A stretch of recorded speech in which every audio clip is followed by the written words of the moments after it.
जय श्री कृष्ण बाळ मित्रों, नीलमाधव स्कूल में तमारुं स्वागत है। आज આપણે ધોરણ 4 વિષય ગણિત એમાં પ્રકરણ નંબર 4 ટીક ટીક ટીક તેમાં આપણે આગળના વિડીયોમાં 1 થી 3 પ્રશ્નો સુધી ભણી ગયા છીએ। આજે આપણે પ્રશ્ન નંબર 4 થી શરૂઆત કરવાની છે। આજે આપણો ભાગ નંબર 2 છે આ ચેપ્ટરનો। તેમાં આપણને કેટલાક જોડકા આપેલા છે। 1 ને 30 એટલે કેટલા કહેવાય બાળ મિત્રો? તો 1 ને 30 એટલે કહેવાય દોઢ। તો અહીંયા આવશે ડી। ચલો લખો 1 ને 30 એટલે દોઢ, તો તમારે લખવાનું છે ડી। ત્યાર પછી છે 2 ને 30 એટલે કહેવાય અઢી, તો આવશે સી। ચલો લખો બધા બાળ મિત્રો મારી સાથે। 5 ને 15 એટલે કહેવાય 5.25, તો એમાં આવશે એ। ત્યાર પછી છે 5 ને 45 એટલે 5.75, તો તેમાં લખવાનું છે બી। ચલો આવડે બાળ મિત્રો તમને જોડકા? હવે આપ્યું છે બીજું જોડકું। તેમાં આપ્યું છે વિભાગ અ અને વિભાગ બ। 8 અને 45 એટલે કેટલા વાગ્યા કહેવાય? 8 અને 45 એટલે તો 9 માં 15 મિનિટ ઓછી એવું કહેવાય, તો એમાં આવશે સી। ચલો સી સાથે જોડો અને અહીંયા જવાબમાં લખો સી। ત્યાર પછી છે 12 ને 45 એટલે 12.1 ડી, તો બીજામાં આવશે ડી। ત્યાર પછી છે 8 ને 35 તો 8 ને 35 જવાબ આવશે એ।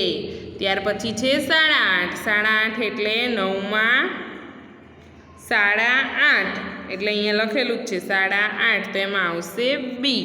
ત્યાર પછી આપ્યું છે પાંચમો પ્રશ્ન, આજે સૂર્ય કયા સમયે ઉગ્યો? તો તેમાં આપણે લખવાનું છે, લખો મારી સાથે, સવારે 6 વાગ્યે। ત્યાર પછી આજે સૂર્ય કયા સમયે આથમ્યો? તો સાંજે 7 વાગ્યે। ચલો લખ્યું બાળ મિત્રો? ત્યાર પછી 7મો પ્રશ્ન છે, તમે સૂર્ય ઉગવાનો અને આથમવાનો સમય ક્યાંથી જાણ્યો? સૂર્ય ઉગવાનો અને આથમવાનો સમય તમે ક્યાંથી જાણ્યો? તો તેમાં લખવાનું છે સમાચાર પત્રમાંથી જોઈને જાણ્યો। ચલો હવે પ્રશ્ન નંબર 8 આપ્યો છે, કોઈ પણ સળંગ 7 દિવસના સૂર્ય ઉગવાનો અને આથમવાનો સમય લખો, શું તે એકસરખો છે કે અલગ અલગ છે? તો તે આપણે લખવાનો છે। તો ચલો રવિવારથી આપણે સ્ટાર્ટ કરીએ છીએ। રવિવારે સૂર્ય ઉગ્યો 6 ને 10, સોમવારે 6 ને 12 ઉગ્યો। મારી સાથે બધા બાળ મિત્રોએ લખવાનું છે, મંગળવારે 5 ને 59 ઉગ્યો, બુધવારે 6 ને 5 મિનિટે ઉગ્યો, ગુરુવારે 6 ને 1 મિનિટે ઉગ્યો, શુક્રવારે 6 ને 15 મિનિટે ઉગ્યો અને શનિવારે 6 ને 8 મિનિટે ઉગ્યો। ત્યાર પછી છે સૂર્ય આથમવાનો સમય। તો આથમ્યો કેટલા વાગે? તો સાંજે 7 વાગે। સોમવારે 7 ને 15, મંગળવારે 7 ને 3, બુધવારે 7 ને ઉપર 10 મિનિટે, ગુરુવારે 7 ને 12 મિનિટે, શુક્રવારે 7 ને 9 મિનિટે અને શનિવારે 7 અને 5 મિનિટે। બરાબર છે? તો આ કોષ્ટક તમે લખ્યું બાળ મિત્રો?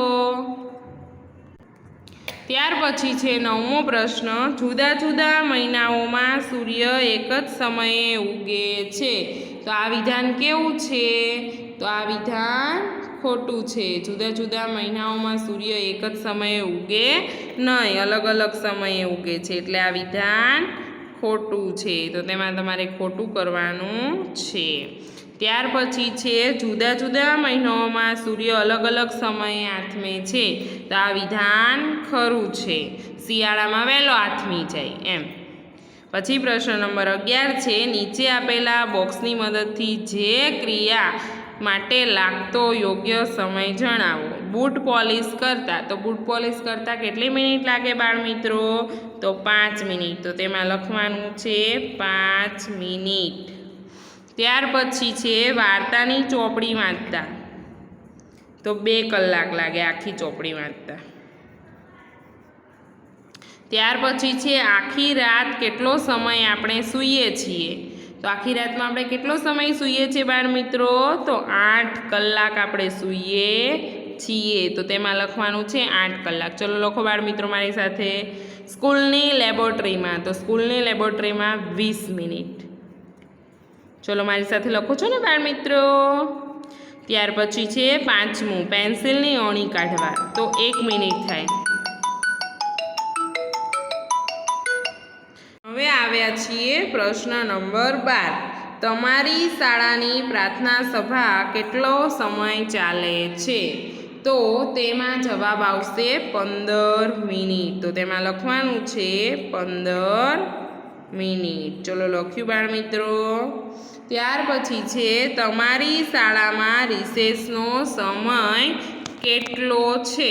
તમારી શાળામાં રિસેસનો સમય કેટલો છે? તો એમાં લખવાનું છે 35 મિનિટ. ચલો લખ્યું બાળમિત્રો? ત્યાર પછી છે 14મું, તમારી શાળામાં 1 તાસનો સમય કેટલો હોય છે? તો તેમાં લખવાનું છે તમારી શાળામાં 1 તાસનો સમય કેટલો છે એવું કીધું છે, તો તેમાં આવશે 35 મિનિટ. તો તેમાં લખવાનું છે 35 મિનિટ. ત્યાર પછી છે નળ દ્વારા એક ડોલમાં પાણી ભરાતા આશરે કેટલો સમય લાગે છે? એમાં આપણને 4 ઓપ્શન આપ્યા છે. એ 25 મિનિટ, બી 30 મિનિટ, 40 મિનિટ કે 2 મિનિટ. તો તેમાં આવશે જવાબ ડી, 2 મિનિટ લાગશે. તો તેમાં આપણે લખવાનું છે જવાબમાં ડી. ત્યાર પછી છે 16મો પ્રશ્ન, 1 થી 100 ગણતા તમને આશરે કેટલો સમય લાગે છે? તો તેમાં આવશે જવાબ બી, 3 મિનિટમાં તમે 1 થી 100 ગણી શકો છો. તેમાં લખવાનું છે બી. ત્યાર પછી છે 17મો પ્રશ્ન, આદિત્યએ નાસ્તો કરવાનું 7:20 ચાલુ કર્યું છે અને 7:35 કલાકે નાસ્તો કરી લીધો છે. તો આદિત્ય નાસ્તો કરતા કેટલા મિનિટ લાગી? તો તેમાં જવાબ આવશે બી, 15 મિનિટ લાગી. 7:35 પૂરું થયું એટલે 7:35માંથી 7:20 બાદ કરો એટલે 15 મિનિટ આવશે. તો જવાબ લખવાનો છે બી. ત્યાર પછી છે 18મું, તમારી શાળામાં જો રિસેસ ચાલુ થવાનો સમય 10:15 AM હોય તો રિસેસ પૂરી થવાનો સમય 10:35 AM નો હોય તો તમને રિસેસ કેટલા સમયની મળે? તો એમાં જવાબ આવશે બાળમિત્રો એ 20 મિનિટની મળશે. કેવી રીતે ખબર પડે? તો 10:35માંથી 10:15 બાદ કરવાના. 10:35માંથી 10:15 બાદ કરવાના એટલે 20 મિનિટ જવાબ આવશે. એટલે અહીંયા લખવાનો છે એ. ત્યાર પછી છે મિનિટ 19મું, મિનિટ કાંટો 3થી શરૂ કરી પાછો 3 સુધી હોય તો તેને પહોંચતા કેટલી મિનિટ લાગે છે? તો 60 મિનિટ લાગે, એટલે કે 1 કલાક લાગે આખું એક રાઉન્ડ ફરતા. અહીંયા બાળમિત્રો આપણે પ્રશ્ન નંબર 19 સુધી ભણી ગયા છીએ. હવે પછીના વિડીયોમાં આપણે વ્યવહારિક દાખલા 20થી શરૂઆત કરીશું. 19 સુધી આપણે ભણી ગયા છીએ. હવે આપણે 20થી શરૂઆત કરીશું. જય શ્રી કૃષ્ણ બાળમિત્રો.